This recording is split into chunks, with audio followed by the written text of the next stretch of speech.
The phone rang just after midnight, and something in the sound of it yanked me out of sleep like a hand around my throat. I don't usually answer unknown numbers after dark. Too many drunks, too many prank calls. But this one kept ringing, insistent, relentless. By the fourth tone, I picked it up. "Mr. Kessler?" A woman's voice, tight, controlled. "We need your help. A hiker went missing in the Pine Barrens. The rangers can't track him. They said you're the best." My blood ran cold. I hadn't taken a tracking job in years. Age, old injuries, memories I didn't like to poke at. Those were my excuses. But there was something in her voice that hooked me. Desperation. Fear. She gave me the hiker's name. Ethan Vance, 24, college kid. Said he'd gone out for a weekend hike, promised to be back by Sunday, and never showed. Rangers found his car at the trailhead, but no sign of him past the first mile. I almost said no. Then she whispered, "The woods aren't right. You'll see what I mean when you're there." That silence stretched long after she hung up. I stared at the ceiling fan turning slow circles, listening to the hum of it, feeling the weight of the woods already pressing against me, though I was miles away. By dawn, I'd packed my old gear: compass, flares, knife, canteen, and my battered notebook full of maps. My dog tags clinked against the metal zipper as I closed the bag. I hadn't carried them in years, but something told me to bring them now. The drive out was quiet, the roads thinning until asphalt gave way to cracked dirt and the tree lines swallowed the sky. I pulled into the ranger station just as the sun broke over the horizon, but the building looked abandoned, shutters closed, curtains drawn. The only sign of life was a ranger leaning against his truck, arms crossed. He didn't smile when I introduced myself. "You're the tracker?" His eyes were bloodshot, his jaw tight. He spat into the dirt before jerking his head toward the forest. "Don't like sending folks in there. Too many don't come back, but orders are orders."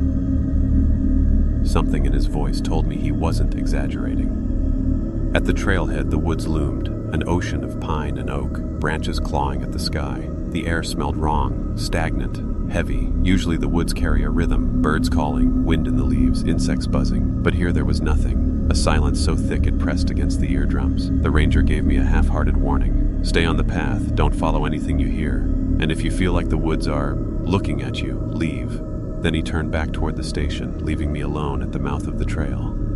I stepped forward. The earth was soft, almost too soft, like it had been turned over again and again. My boots sank deeper than they should have. The shadows swallowed me after only a few paces.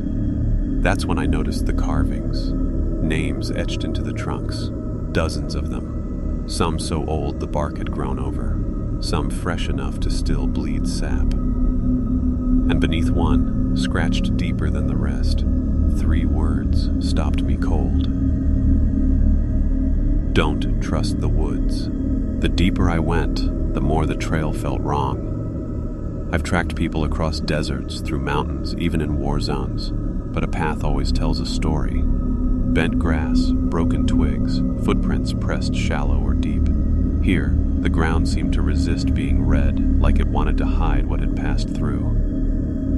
Ethan Vance's tracks started clear enough, boot prints pointing steady north, but 20 yards in, they blurred, doubling back in loops that made no sense. Then they vanished entirely, as if he'd stepped off the face of the earth.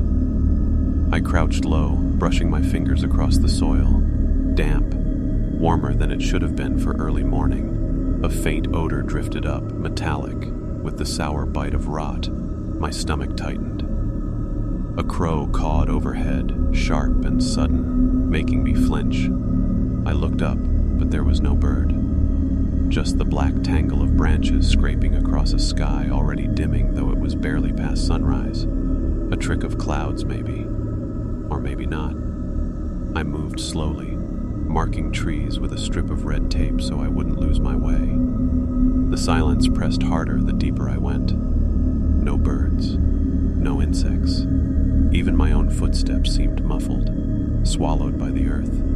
The only sound was my breathing, and every now and then, something faint, trailing just behind it.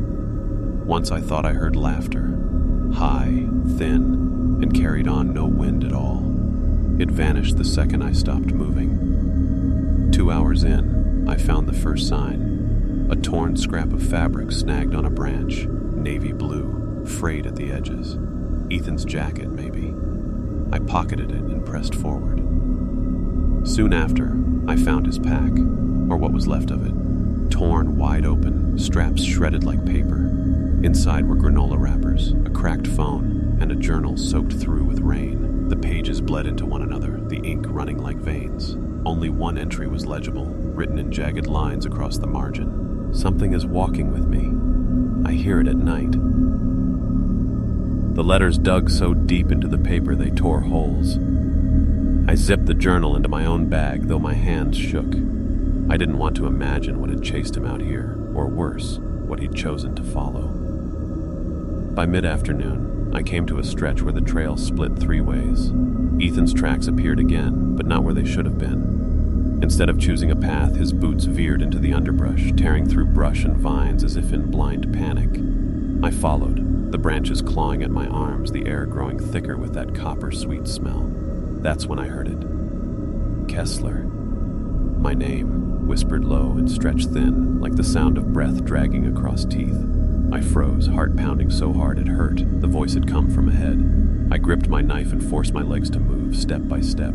I told myself it was a trick of the wind, a trick of exhaustion, anything but real. But the voice came again, closer this time, curling around the trees. Kessler, help me. It wasn't the hiker's voice. I didn't answer the voice. Instinct screamed at me to keep silent, to move carefully, to pretend I hadn't heard. But silence in those woods was a weapon turned against me. Each step I took felt louder than a gunshot. Ethan's trail led deeper into the underbrush. Branches snapped and clawed at me, leaving scratches across my forearms.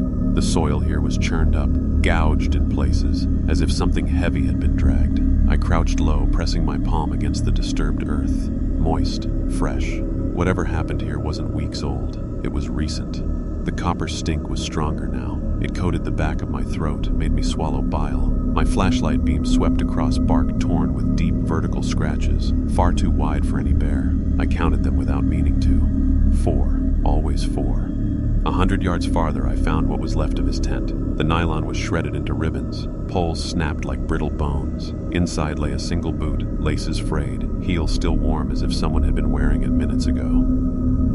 But the tracks around the tent didn't match. Some were his. Boot prints pressed deep from running, stumbling. The rest were wrong. Bare, long-fingered impressions in the mud, heelless, each toe ending in a sharp indentation like claws. My heart drummed against my ribs. I'd seen cougar tracks, bear prints, even wolves in snow. These weren't any of them. These belonged to something that didn't fit the forest or anywhere else. I forced myself to search the tent. Beneath the collapsed fabric, I found Ethan's flashlight, still working. The beam flickered across the wreckage, catching on something pinned under the collapsed frame. A photograph. It was of a woman, dark hair, smiling wide, an arm around Ethan's shoulders. Girlfriend, maybe. Scrawled across the back in smudged ink was a single line: "Don't follow the voices." I dropped the photo like it had. Burned me. My fingers trembled as I stuffed it into my pack anyway.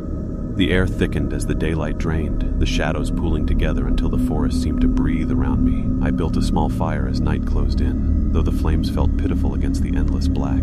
Every few minutes I caught movement just outside the fire's reach, branches swaying though there was no wind, glimmers of pale shapes weaving between the trunks. I stayed awake, ears straining. Then it came again. Kessler. This time the voice wasn't distant. It was right behind me. I spun, knife ready, but there was nothing, just trees. Their bark blackened as if charred, their shadows twisting like they leaned closer. My fire guttered, spitting sparks. Another sound followed, laughter, soft, broken, echoing like it came from a throat that didn't know how to shape it. It wound through the branches, rising and falling in mockery of human joy. Then silence.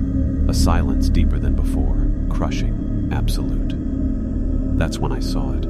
Half hidden in the tree line, 2 points of faint amber glow.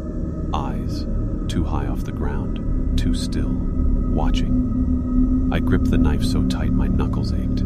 I didn't dare blink. The eyes didn't move. They just waited. The eyes never blinked. For a long stretch of minutes they hovered in the black, watching me like coals smoldering in a dead fire. I thought if I held still enough, maybe they'd fade. But then, just as my grip on the knife began to weaken, the eyes sank low, sliding into the soil itself like an animal burrowing. The forest swallowed them whole. Sleep was impossible after that. I waited through the night, fire burning to embers, every creak of bark twisting into footsteps in my head. When dawn finally came, pale and gray, relief never touched me. The woods looked even worse in daylight, colorless, drained, as if they had been painted over in ash. I pressed deeper along Ethan's trail, following torn branches and scraps of gear. Hours passed, though the sun never seemed to move. Eventually, I stumbled into a clearing that made my blood run cold. The trees bent inward, their trunks warped like they had grown toward a single point. Their bark was carved with spirals, lines, crude figures stacked atop one another. Hundreds of them, some shallow, fresh, others weathered, old scars that seemed to bleed sap like tears. At the center of the clearing lay bones, piles of them scattered in tangled heaps. Deer, raccoon, bear, and human. The distinction was impossible to ignore. Femurs cracked in half, skulls with teeth marks, rib cages hollowed out like empty cages. I dropped to my knees, scanning for Ethan's remains, though part of me prayed not to find them. What I did find was worse. A ranger's badge half buried in leaves, rusted but unmistakable. Stamped across the tarnished metal was the name, Clark. I knew that name. Clark had vanished 6 years back, last seen heading into these very woods on a rescue mission. His disappearance was chalked up to an accident, a slip into the river, maybe a bear. But here was his badge, abandoned in a place the world wasn't meant to see. The air grew heavier as I searched. It hummed, faint but steady, like a power line overhead.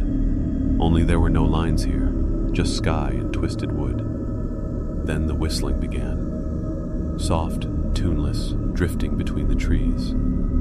It circled me, never approaching, never leaving, as if the forest itself exhaled it. I covered my ears, but the sound sank straight into my skull, vibrating against my teeth. My knees buckled. Kessler. This time the voice came with the whistle, braided into it. But it wasn't Ethan's. It wasn't anyone's. It was too thin, stretched like sinew pulled taut. I forced myself upright, staggered to the far side of the clearing. That's when I saw the newest carving, 3 words etched deep into a trunk, fresh enough the bark still peeled outward. Join the Hollow. The letters dripped sap that looked almost like blood. A snap cracked behind me. I spun, knife ready. Nothing. Only the bones shifting slightly, as though something had just passed through them. My breath came in shallow bursts. The woods weren't just hiding Ethan, they were feeding on him, feeding on everyone. And now, they'd noticed me. I left the clearing behind, though the carvings clung to me like a fever. My compass spun uselessly, refusing to point north. Every landmark looked the same. Pines stretched tall and endless, their branches locking overhead like the bars of a cage. By late afternoon, exhaustion pressed against me. My water was low, my nerves worse. That's when I heard it. A man's voice calling from the trees. "Hey, you out here for the search too?" I froze. No one was supposed to follow me. The rangers had insisted I was the only tracker still willing to come this deep. Yet a figure stepped out from between the trunks. A tall man in a ranger's jacket, mud up to his knees, beard patchy and gray. "Name's Harper," he said, extending a hand. His eyes, pale blue, didn't quite meet mine. "Station sent me after you. Figured 2 were better than 1. I hesitated before shaking his hand. His grip was strong, too strong, like someone testing pressure instead of greeting. "Station was empty when I left," I said carefully. "Didn't see anyone else around." He shrugged, smiling too wide. "Guess I came later." We walked together for a while, though every instinct screamed to send him back. He didn't carry a pack, just a hatchet strapped to his belt. No water bottle, no map. I asked how long he'd been on the trail. He paused, blinking before answering. "Since morning." But his boots were spotless, no mud, no scuffs. By nightfall, I built another fire. Harper sat across from me, staring into the flames without blinking. His lips moved slightly, whispering something I couldn't hear. "You know Ethan?" I asked, breaking the silence. "Everyone knows Ethan," he murmured, voice flat. "He's part of the woods now. The words slid under my skin like ice water. When I pressed, he only smiled again, teeth too white in the firelight. Then he lay back on the dirt, hands folded over his chest like a corpse, and shut his eyes. Sleep came to him instantly. I couldn't rest. My gaze kept flicking toward him, half expecting him to sit up and lunge at me. Around midnight, I gave up and walked a slow circle around the camp, trying to calm the gnawing dread.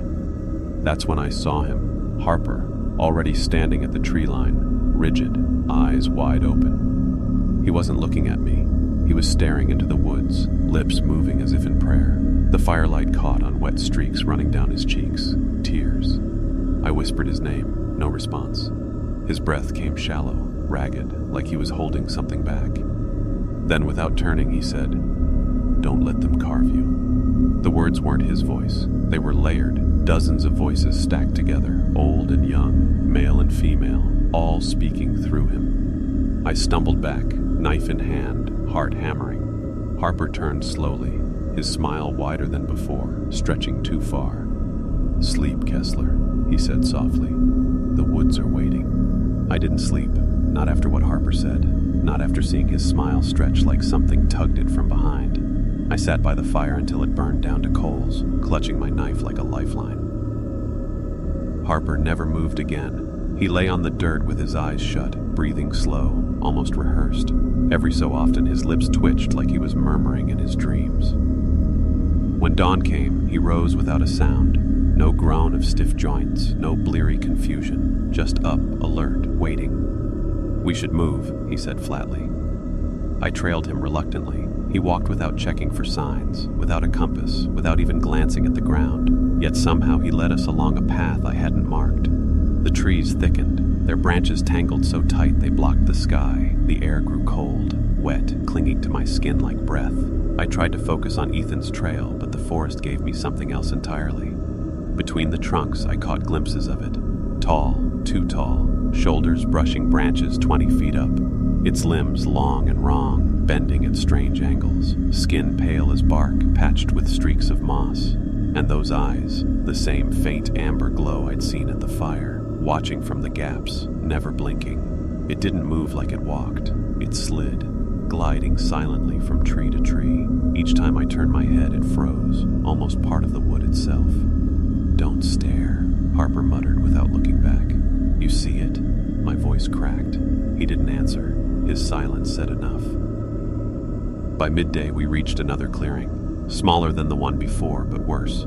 The ground was blackened, scorched in a perfect circle. At the center stood a single tree, hollowed through the trunk like a doorway. Inside, darkness deeper than night. The humming started again, low, bone deep. My teeth rattled against each other. Harper sank to his knees before the hollow tree, bowing his head. "It's here," he whispered. That's when I realized the truth. He hadn't come to help me, he'd come to lead me here. The shadows inside the hollow stirred. A hand, or something shaped like one, curled out of the darkness, fingers too long, nails hooked like claws.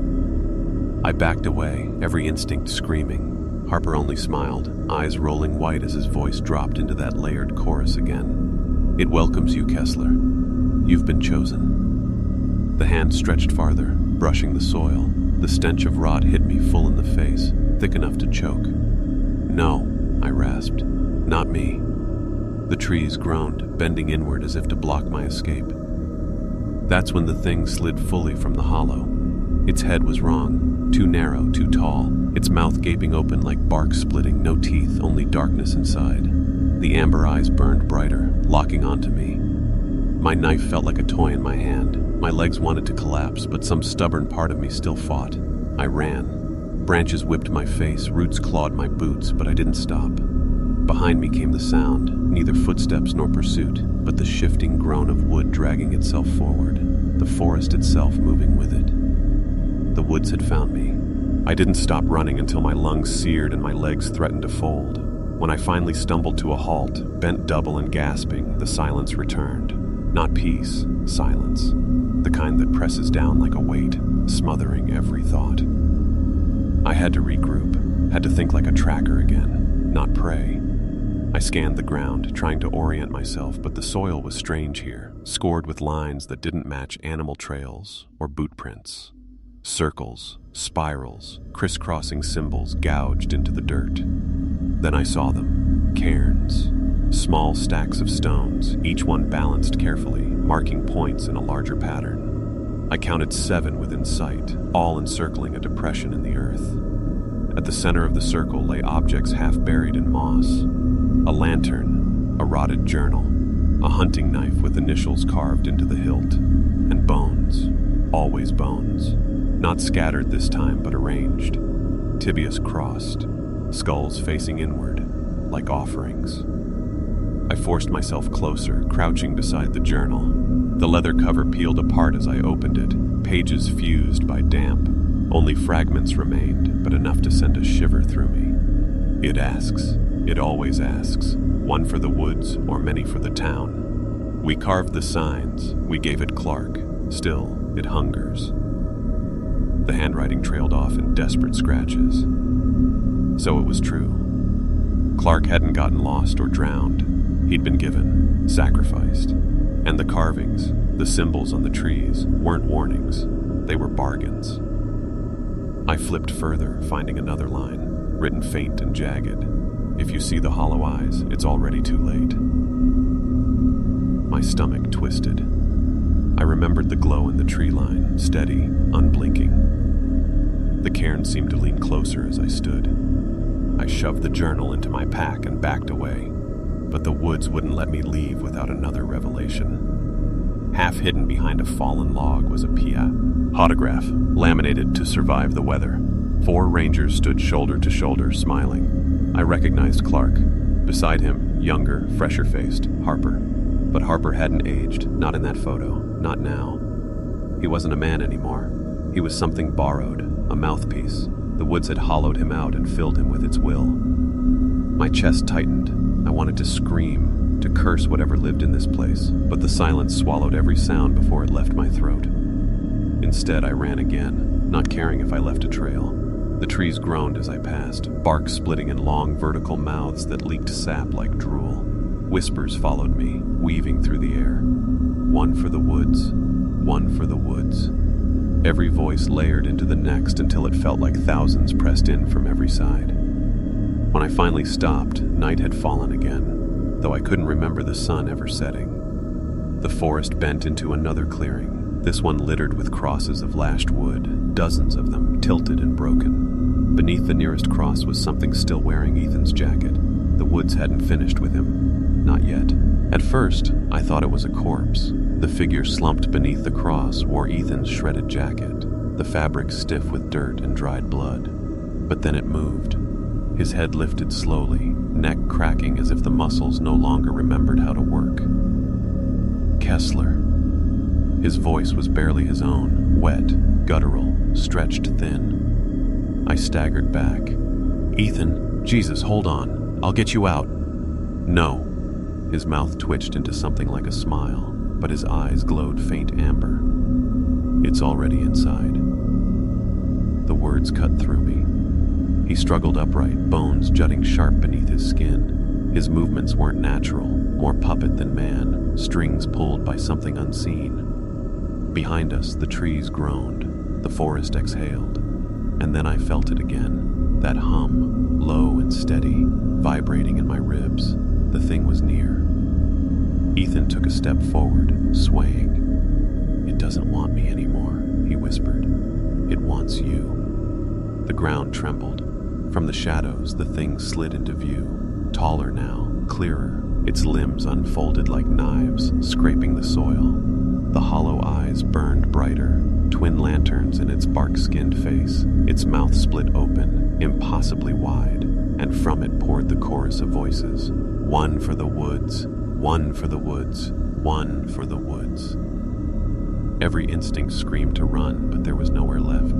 The trees had curved inward, forming a cage around the clearing. No sky, no path, only the forest, endless and alive.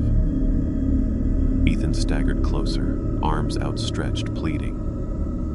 If you go with it, I can rest. I shook my head.